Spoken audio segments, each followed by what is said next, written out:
झेंडा दिला.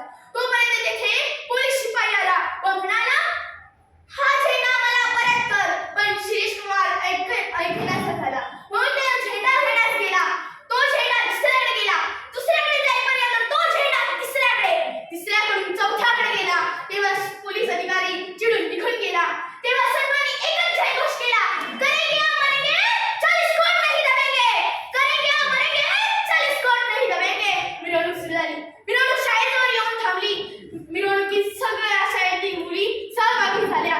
तेवढ्यात मिरवणूक पुढे सरकली आणि शिरीष कुमारचे भाषण सुरू झाले. शिरीष कुमारच्या पाठीमागून लाठीमार आणि गोळीबार झाला. सर्व मुलांची पांगापांग झाली. काही धीर मुले उभी होती त्यांच्याच बाजूला, काही धीर मुली सुद्धा उभ्या होत्या.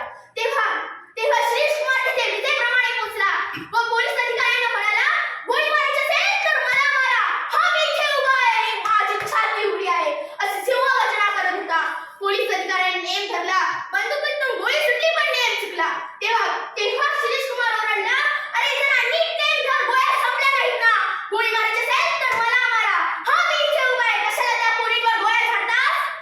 असे म्हणून शिरीष कुमारने हातात झेंडा घेतला व जयघोष करत होता. भारत माता की जय, महात्मा गांधी की जय अशा जयघोषणा अविरत तोंडात चालू होत्या. तोपर्यंत पोलीस अधिकाऱ्याने नेम धरला. बंदुकीतून गोळी सुटली. थेट शिरीष कुमारच्या छातीला जाऊन लागली. शिरीष कुमारच्या छातीतून रक्ताच्या चिरकांड्या उड्या आल्या.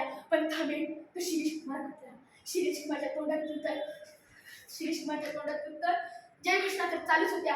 तोपर्यंत एका मागोमाग 3 अशा गोळ्या असलेल्या शिरीष कुमारच्या छातीला जाऊन लागल्या.